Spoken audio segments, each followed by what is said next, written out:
Hi there. So for today's talk, we're going to be presenting about end-to-end solutions using InfoPath and SharePoint.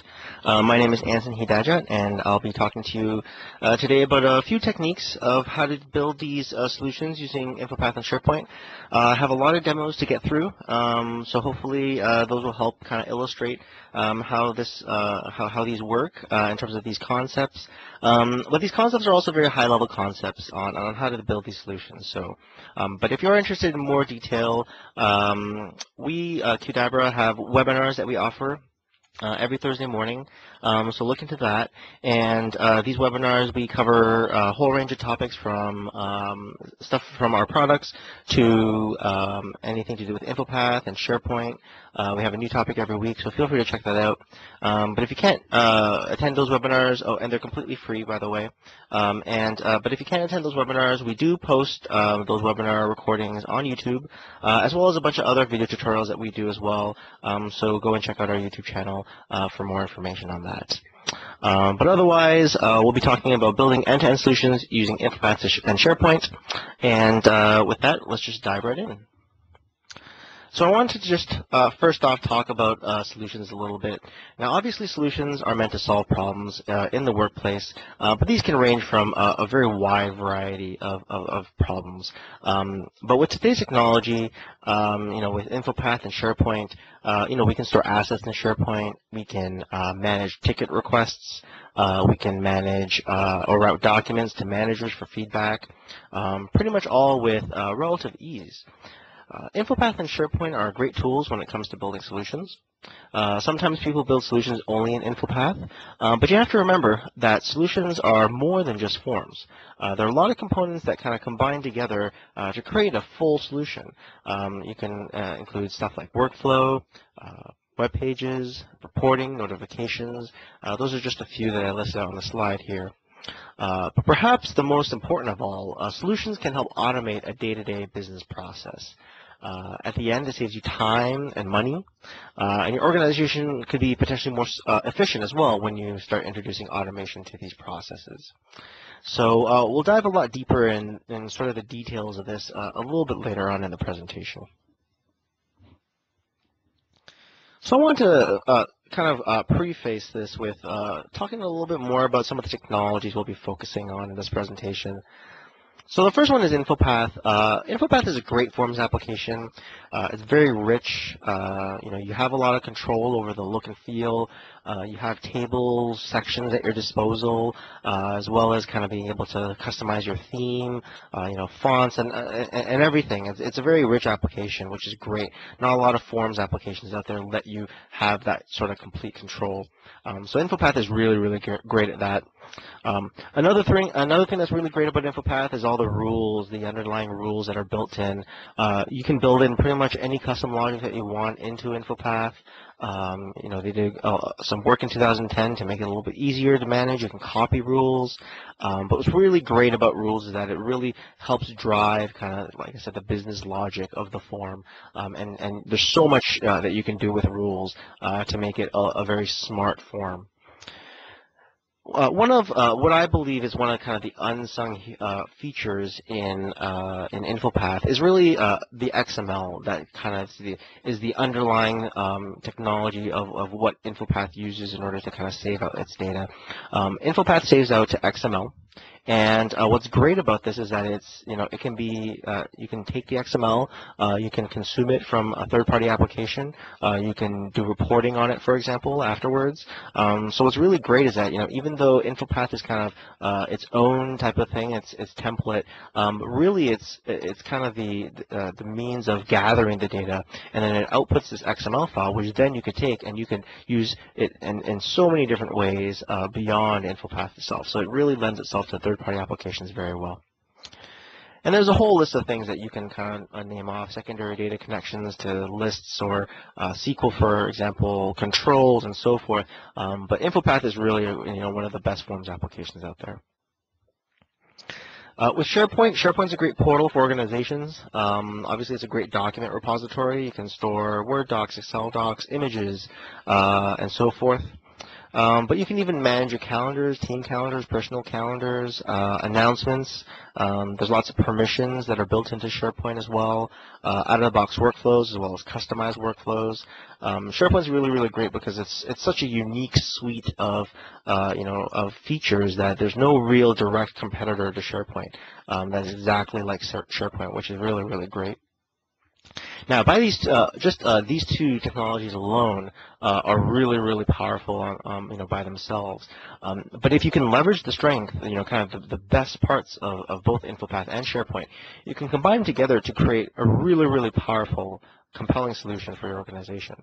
So, really try to kind of leverage both of them as much as you can to build these end-to-end solutions. So now talking about real-world SharePoint solutions.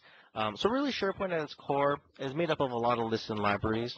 Web parts are also another useful tool in helping to create these pages and combine data from multiple sources.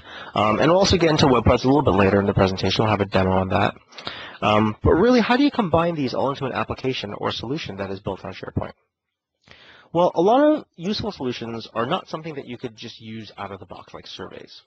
A lot of times you need to combine multiple lists or libraries together to make something really compelling for your organization.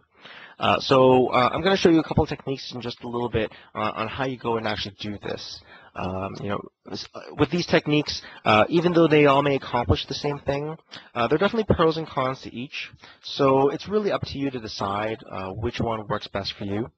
There are a lot of scenarios and cases where each one will be the best one. So you really have to kind of take, what you are doing and what you are building, and really kind of plan ahead to understand which exactly is the right one for you. So you also might ask yourself, why can't you just use one list? Well, one list, there's some disadvantages to it. That it means your data is very flat. You don't get repeating data. There's no hierarchy.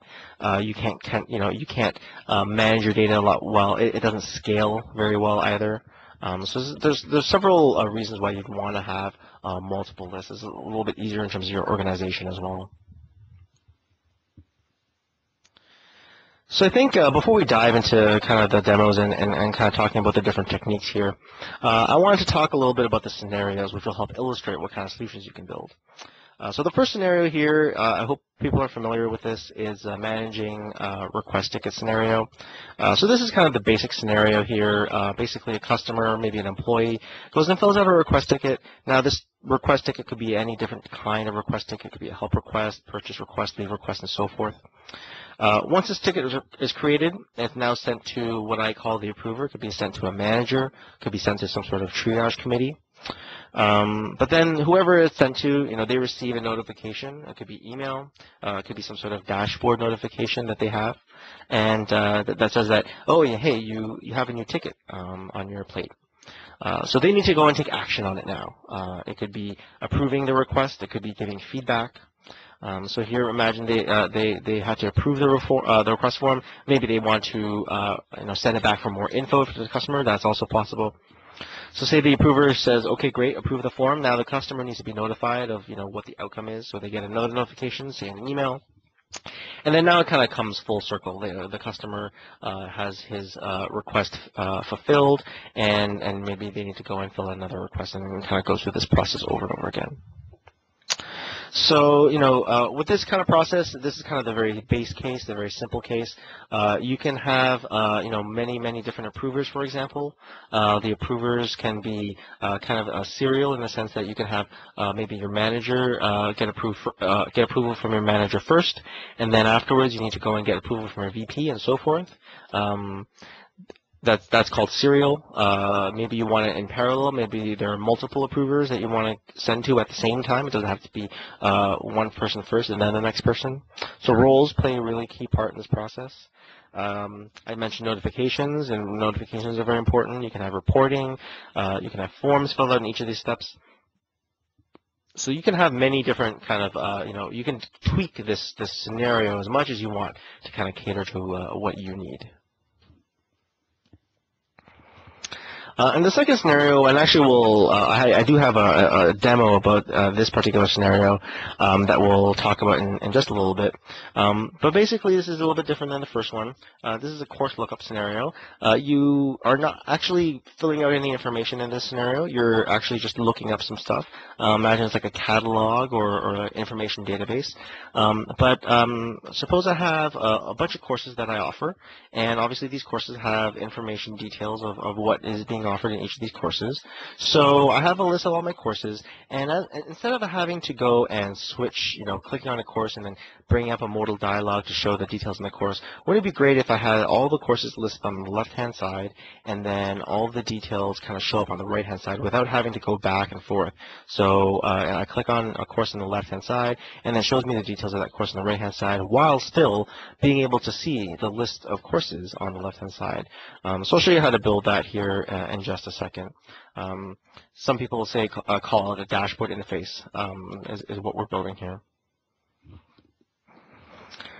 So a lot of these scenarios, actually the two that I called out specifically will require multiple lists. So I think it's important to talk about how we actually connect these lists. So yeah, like I said, real-world scenarios use multiple lists. It lends itself to better scalability. To have lots of different items in a single list is not very performant. So you definitely want to be able to scale very well. You definitely want to organize your data in some sort of neat fashion. If data makes sense to go in a separate list, you definitely want to utilize separate lists in that scenario as well. But sometimes connecting these lists are somewhat difficult to manage in SharePoint. Lookups are good. They sometimes are difficult to maintain, however. SharePoint Designer is also another way to do this, and there are some techniques that are pretty useful using SharePoint Designer as well. So another example for connecting lists, you have maybe a customer list and an order list. You have a customer have multiple orders, so you want to be able to associate all of those orders back to a customer. It's kind of a many-to-one relationship. And you can even have maybe 3 lists. You can have a details list as well that each order is attached to. So there are lots of scenarios out there where you have multiple lists that are related to each other. All right, so I'm going to get out of my presentation right now here, and I'm going to start showing you a demo. And the first demo here is actually talking about the customer order scenario here. I have this database here. It's the kind of this Northwind database that we had we took off a website, and we brought it in here and we loaded it up in our SharePoint. So basically all this is you have all these customers. If I click on one of these guys here, it'll show up all the details of a particular customer. So see here I have Steve Buchanan as the employee. My customer is Vinette here. And this looks like your regular SharePoint list. But if I scroll down here, you can see this is a little bit different. I see another list here that's associated with this particular item, this particular customer. And these are all the orders that are associated with this customer. So if I, for example, click on one of these orders. Oh, sorry, one sec. If I click on Edit here, there we go. Then it'll open up another dialog here, and then I can edit the order if I wanted to. I can go and it refreshes here. I can go and add a new list item, add a new order here. So for example, let's go and add, I don't know, chai. Go and add in a unit price, quantity. All right, we'll go ahead and save that. And then you'll see here it gets added as an order for this particular customer. So this is nice because I can go into each of these customers. I can see all their orders at a glance. And this is connected here. And how you go about building this is actually using SharePoint Designer and jQuery. There's actually a lot of, there's actually a blog post on SharePoint Hillbilly that we used in order to build this. And this is a very interesting technique.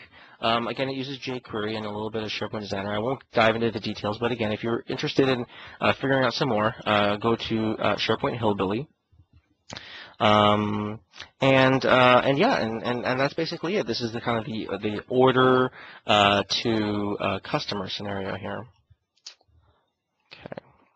All right, so I'm going to go back to my slides here. So again, this is the jQuery approach. In terms of the technique, it's a customized master list, and it shows children in that details view. How do you do it? Again, it's SharePoint Designer and jQuery. The good thing about it, it's relatively straightforward. It's pretty easy to follow in terms of kind of how to build this. However, there are several cons with this approach. As you can see, it's not particularly user-friendly. It's not particularly nice to, to navigate. You can't use InfoPath since you're using jQuery. So it's kind of this SharePoint out-of-box list tacked on with this list view. If you noticed, when I was clicking around in the form, it did force a refresh, a page refresh, so it can be a little bit clunky. So that's definitely a disadvantage. Unfortunately, you can't just copy and paste it, the code, and it'll just work. There's some things that you need to tweak to make sure that it works with your lists. So you sort of need to be a developer. You may need to be a developer to maintain it, especially if you need to go and tweak some of the code to make sure that it works in your list. And you can't edit the parent data, unfortunately. So that's another disadvantage here. But that's one technique, that might work for you to connect lists together. So next we'll talk a little bit about web parts. Again, I'll kind of go back out here and show you my demo. So see here I have, this is going back to the course lookup scenario I just talked about. So with this course lookup scenario, I have my courses on the left-hand side, as you can see here. These are all the courses that I offer. And then on the right-hand side here, I have the details of the course. So what I can do here is I can click on one of these buttons.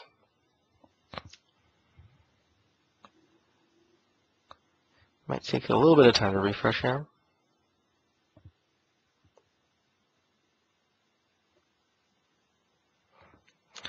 So the idea is that I click on one of those select buttons, and then if you give it a little bit of time here, it'll show the details on the web part on the right-hand side. And I can just click on each of these buttons here, and then it'll make sure that the courses are always displayed. The web part on the right-hand side is just going to show all the details. There it goes.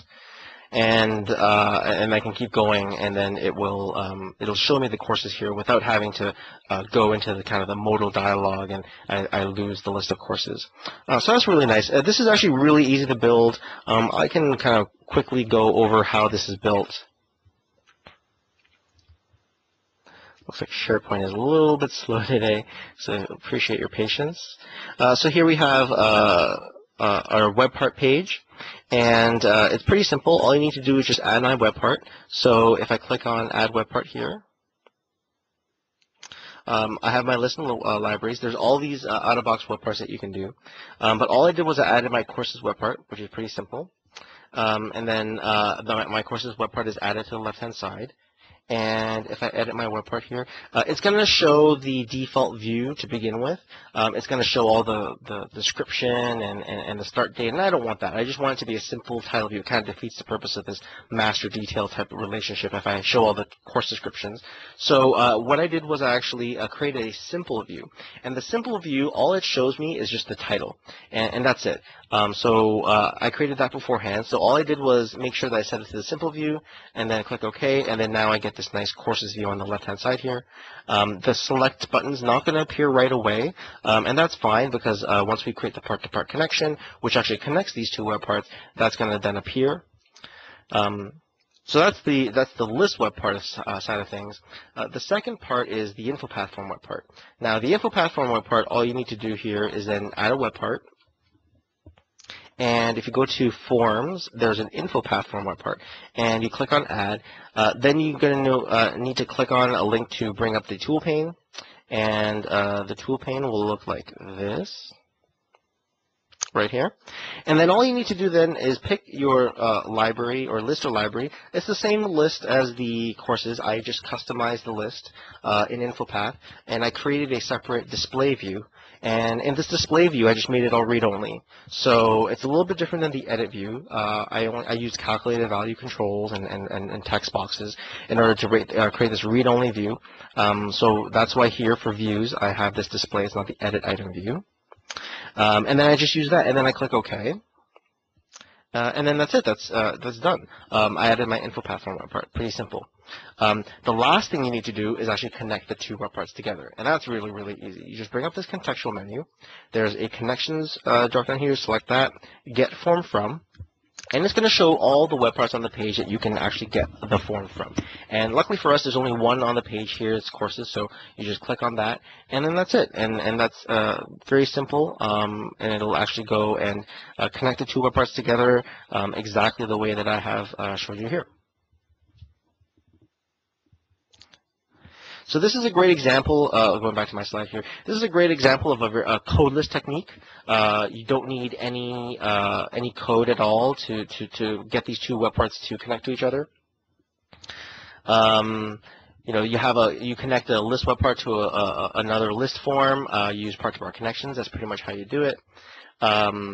In terms of the pros, the child details looks a lot better. If you notice that, you know, compared to the last example, the child details view looks a lot nicer than the, you know, than the jQuery example. And one of the disadvantages, though, is that it is also a little bit clunky, but in a different way. Selecting item refreshes the entire page. You saw how slow it is for my example, so that's unfortunate. But you know, mashups are really, really great. You can mash up with other things. You can mash up with Visio. You can mash up with Excel web parts. Chart web parts are really, really good. And actually here, I'm just going to get on my presentation again real quick. I'm going to show you another kind of bonus demo here. Let me refresh it to make sure that it's all okay. So kind of along the same scenario here, we have the InfoPath form web part to another InfoPath form web part, but using the course lookup scenario. We have the same thing. We have our details on the bottom here.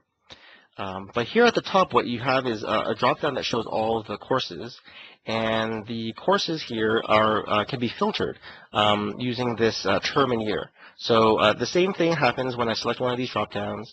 The details appear, but instead what I can do is I can actually apply these filters, and I built these filters using rules with InfoPath. So if I click on winter, for example, for the term, you'll see that the list over here will get updated with only the courses that are offered in the winter. Perhaps I want to go and select only third-year courses, so it'll now only show me the courses that are available in the third year. So what's really great about this is that it's a lot more dynamic.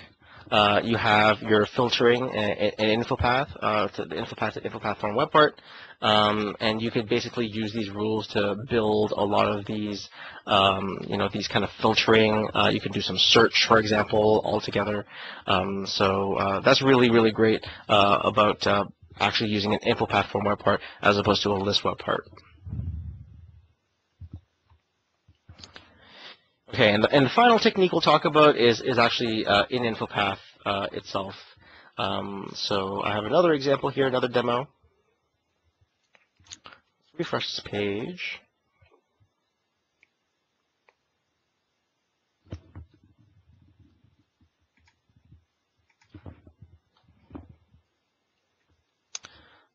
SharePoint's a little slow today, so again, appreciate your patience here.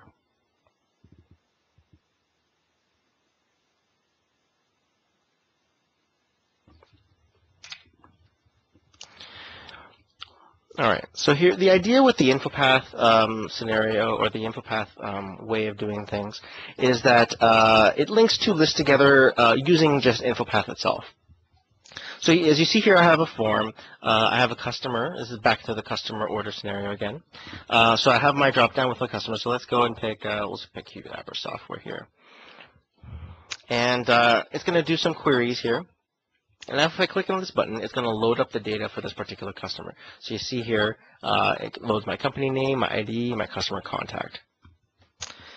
If I go into the order tab now, I can see all the orders that are associated with this particular customer. And again, I click on the particular order, it's going to do my query, and then I can go and load in the data.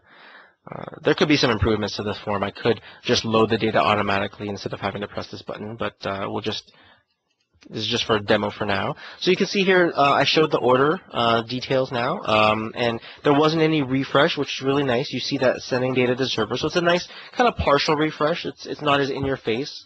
You know, you don't see the whole flickering of the page, so that's really, really nice. You have your details here, and then you can see here are my order details. I just have this one product listed here. So that's a really quick demo of kind of how that would work in InfoPath. And again, in terms of the technique, it's an InfoPath form. It's not a list form. It's an InfoPath form, so it's a library. There's links to 2 lists in the form. And it's pretty straightforward to do this. You just create the form, and you just use rules. A lot of secondary data connections using the rules. It does require the sandbox to be enabled. So the user needs to have a site collection admin to publish. So that's one thing. But in terms of the pros, it looks very good. It's very clean. You get that partial refresh, which is really nice. You don't have to get that flickering, that screen flickering, like we did in the other 2 examples. You can actually edit the parent, which is nice. You can actually edit the customer in that particular case, and it doesn't require, it doesn't require code, which is definitely a big plus here. The cons, though, unfortunately, it does have some advanced techniques that require you to build in some extra logic into the form. So it does require some work to configure, but it's reusable if a common library is used. So you might be scratching your head right now thinking to yourself, like, what do you mean common library? Well, common library here, for us, what we did in that particular case was we actually used one of our products called QRules. And QRules is great because it enables a bunch of advanced InfoPath features, but there's no code that is required on your part. So that's really, really great about QRules. You can complete simple actions such as sorting tables, populate repeating tables from secondary data sources, submit data to SharePoint. There's just a few kind of the simple actions that you can do using QRules. So that's what we use to build that last example. So if you're interested in finding out more information, check out our website, kidabro.com. All right, so moving on to kind of the second half of the presentation here, I wanted to talk about workflows. So every day, we use our work processes are going through some sort of workflow. So we use workflows a lot of times when we don't even know it. So for example, when you're handing off something to be signed, that's a workflow. When you take a batch of files, send them off to permanent storage, that's a workflow. Even asking your boss for permission to do some sort of task or purchase some materials is also a workflow. So workflows don't necessarily need physical documents to be a workflow. A lot of these processes are very manual, and it has been done this way for many, many years. And a lot of times you don't even realize that some things that you do on a day-to-day basis can need to be classified as a workflow. So these processes can be pretty efficient, but sometimes it requires the circulation of documents from multiple hands, and this kind of potentially leads to multiple mistakes or even diversions from this process. So to prevent these sort of mistakes, you can you can automate the workflow. It also helps making sure that everything's on track, everything's going according to plan in the process, that you're not kind of deviating from the initial set of steps. It also helps facilitate newcomers to the workflow, through the process to go through this automated way. So, it's very tough to do ad hoc. So it's something that's very nice to be able to automate here. So that pretty much kind of summarizes this slide here. Building these workflows in InfoPath or SharePoint will really help kind of automate this business process. Having consistency across the organization, it helps enforce this consistency. You get these added benefits from providing structure. Anyone that's new to the process, or even someone who hasn't done the process in a while, can easily follow kind of the steps in this workflow. So it's very nice for them. It definitely helps prevent mistakes or diversions, like I said. Keeps people true to the path, and you want to make sure that you're doing the workflow in a very timely manner. And finally, in a lot of cases, the workflow is actually reusable. So you want to make sure that you can actually go and use this workflow in maybe multiple different forms or multiple different scenarios. So that's definitely a big advantage here as well. All right, so we'll be talking a little bit about workflows. There are a couple of different flavors. So the first flavor that we will be talking about is a SharePoint workflow. And with SharePoint workflow, the routing happens on a SharePoint server. Obviously, there are out-of-the-box workflows that SharePoint offers. There's like the approval workflow, there's the collect signatures for workflow, feedback workflow, and so forth. But you can also create a workflow from scratch, and you do that using SharePoint Designer. And what's great is you can build a very generic solution for SharePoint documents, lists, and so forth. And it all integrates well with the Office clients. You can see the workflow steps and perform actions in the file menu, as well as the kind of the standard UI, which is that yellow bar on the top of the application. All right, so it's time for another demo. In terms of kind of what SharePoint Designer offers, I'm going to give you a little bit of a flavor of how to create these workflows. I have this very, very simple remove permissions workflow. And what's really great about this is you can use workflow to modify permissions. A lot of people don't know this, but you can actually use workflow to change permissions of a particular list item. And this is actually really useful, and I'll explain how you would be able to use this as I'm kind of going through the demo here. All right, so actually, one second, I'm going to go and log in as a different user for this particular demo.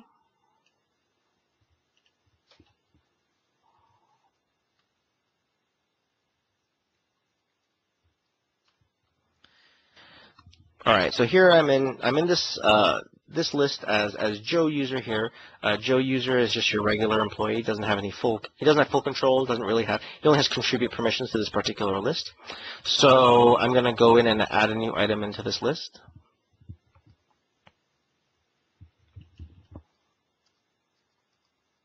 So I'm going to add a new title here. Just save this item.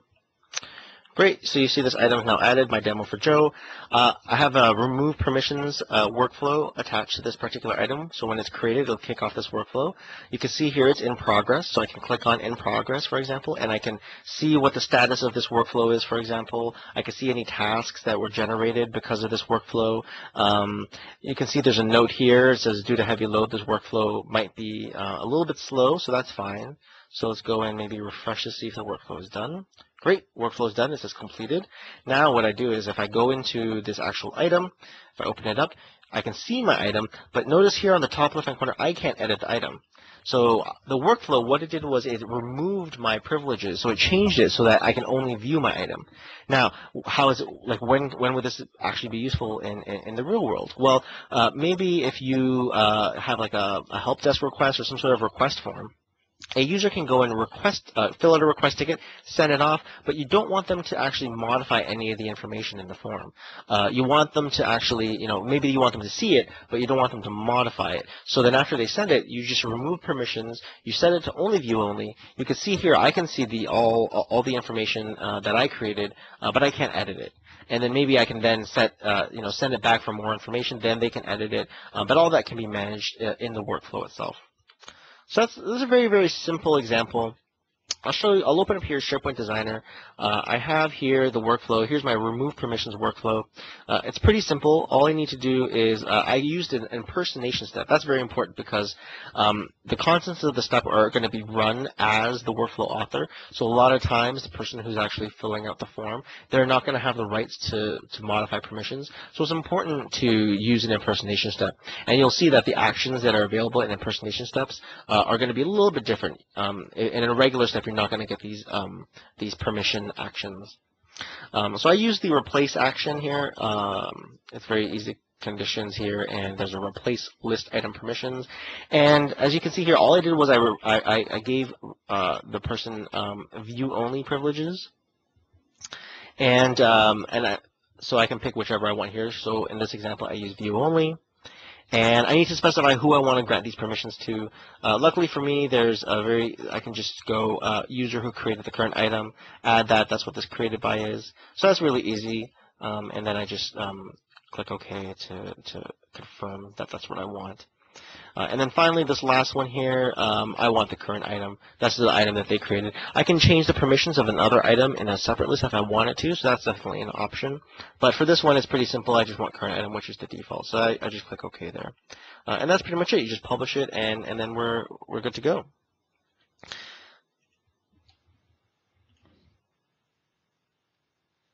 Okay, so that was a quick demo of SharePoint Designer using workflow to modify permissions. The next type of workflow, the next flavor, if you will, is InfoPath workflow sections. So I bet there are a lot of people out there that who may be InfoPath experts or may consider themselves InfoPath experts that haven't even realized that you can actually do workflows completely within InfoPath. And what's great is because InfoPath, like I said, has a great rules kind of business logic built into it that you can build all these using rules. You can use these rules to help route the InfoPath form basically in a way that workflow does. You do this all within the InfoPath Designer. There's a lot of flexibility, as I said, with the richness of InfoPath. So you have InfoPath all at your disposal, so you can make it look a lot nicer than SharePoint Designer can. You can enforce a consistent look and feel, which is really great, and you're able to export data to external sources for reporting. So that's also a big advantage to keeping it within InfoPath. You have all the data within InfoPath, so that's really nice. All of your workflow variables, for example, and it's reusable as well. And we'll talk about that in just a second.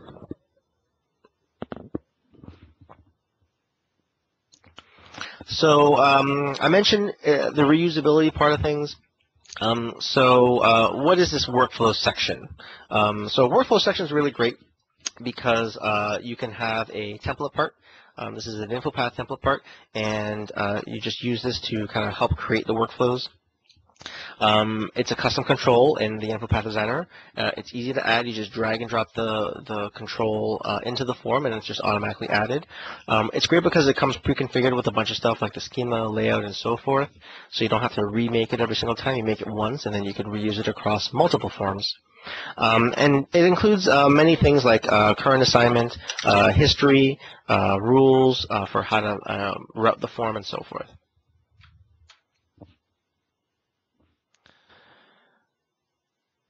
So why would you want to use a workflow section? Well, again, kind of to reiterate some of the points I made earlier, it enforces consistency. You have multiple forms in your organization. If you know how to use workflow in one form, well, it's great to be able to use workflow in another form. It saves training costs, saves time. It's very simple to add. You make it once, and you just add it to your form, and then you can reuse it as much as you want. You can abstract the approvers very easily. So, for example, if an approver changes or maybe someone left the company, you need to replace that approver. By abstracting that approver, if you store that in a SharePoint list, for example, or somewhere else, then you can change that out without having to republish the form. So you can actually change the approvers list, whenever you want, and that doesn't actually affect the form itself. Everything kind of continues on as is. You can customize your look and feel. Again, with the consistency point, you can make the look and feel consistent across all your forms. You can promote field data for metrics. It's really easy to use. There's no SharePoint configuration. There's no navigation in SharePoint as well. It kind of keeps it all within the InfoPath. It keeps it all within InfoPath itself. And what's great about InfoPath too is that there's a great offline story. If you wanted to do it with email only, you can definitely do that. So yeah, reporting is really great because all the workflow data is in the form. So, for example, an SLA is very easy to report on. And perhaps maybe a con here is that you can't really support notifications. The workflow has to be open for it to run. So, notifications are a little bit difficult to do in InfoPath. All right, so for the last demo here, we're going to open up kind of InfoPath and kind of show you how that works. And we're going to use a workflow InfoPath template part in order to actually do this workflow. So, okay, I'm going to go.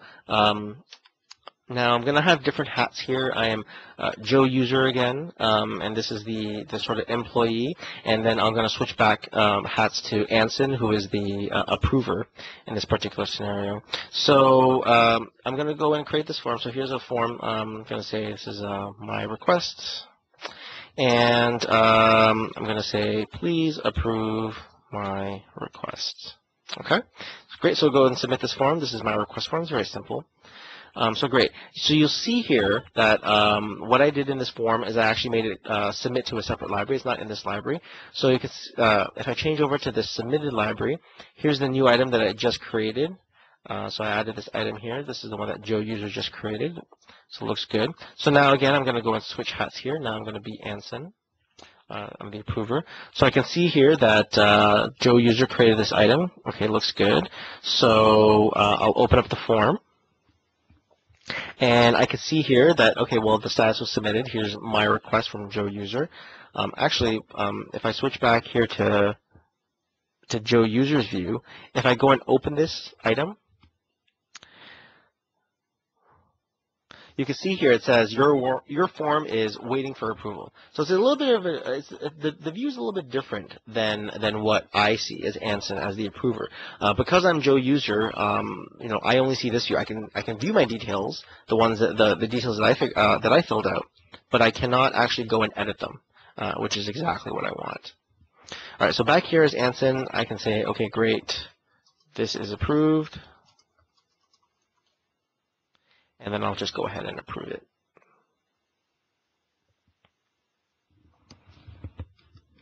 All right, looks good. When I approve the form, it's going to go and send it to an approved library. So you can see that here. That looks good. So again, I'll switch back to Joe user.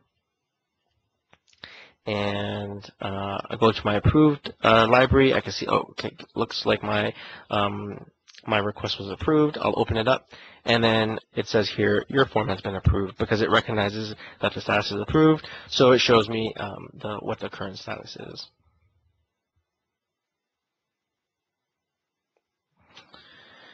Okay, looks good. So the last thing I'll show here is, let's open up the designer, see if I can show the template part here, if I have it loaded. So just to show you in the designer how easy it is to add this workflow section. So I just opened up a blank form, but you can open up a form that you have already used before, have already deployed. And you can go and see here, I have this Qdabra workflow section. So just go ahead and add that. So if you can see that looks similar to what I had. I modified it a little bit for the demo. But this is what you just add here, and it's very simple. You just add that. You see, it just took one click, and it automatically created my schema. If you can see here in the section here, this field section, it adds a data connection here as well, so that's great. All the rules are going to be in there as well. So if I open up the rules the rules manager here, there's some rules here that it added as well. So it's all really, really easy to use. It just kind of put it on the form and then modify a couple of things, and then you're pretty much good to go.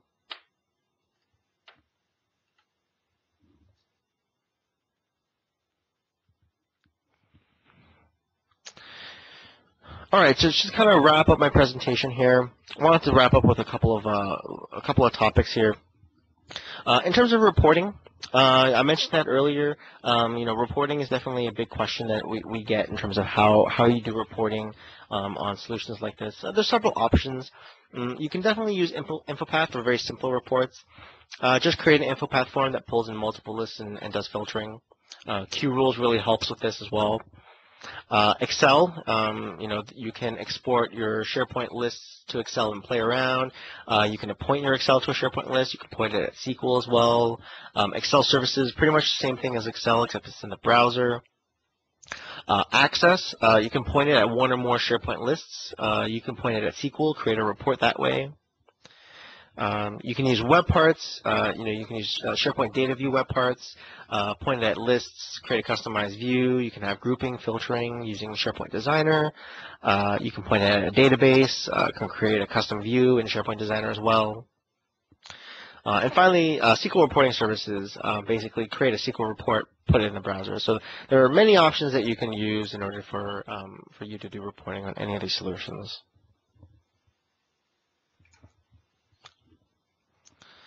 So just to kind of summarize, end-to-end solutions, lots of different techniques. to be able to connect multiple components together.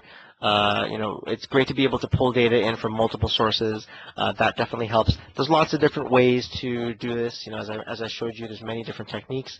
There's many different things that kind of come together to build a solution, not just a form, but workflow and notifications and so forth. And the advantage is to automate the business processes. It helps improve day-to-day tasks and responsibilities. Definitely want to go and try to streamline a lot of these processes as much as possible. So in terms of the key takeaways, InfoPath can be used to make very rich solutions. Consider InfoPath your web page editor. It's also your workflow editor as well. Data-driven design is also very important. As it is, data has been kind of king. It's all about the data. It's very, very important. As it was 30 years ago, data was important. It still holds true today.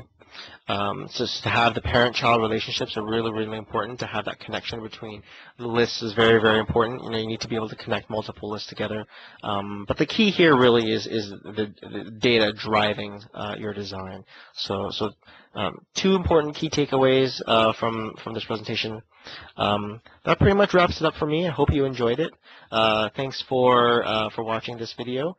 For more information, please go check out our website or check out InfoPathDev.com. There's a great forum there if you have any questions about InfoPath or SharePoint or anything like that. It's a great resource for finding out more information. Thanks for watching.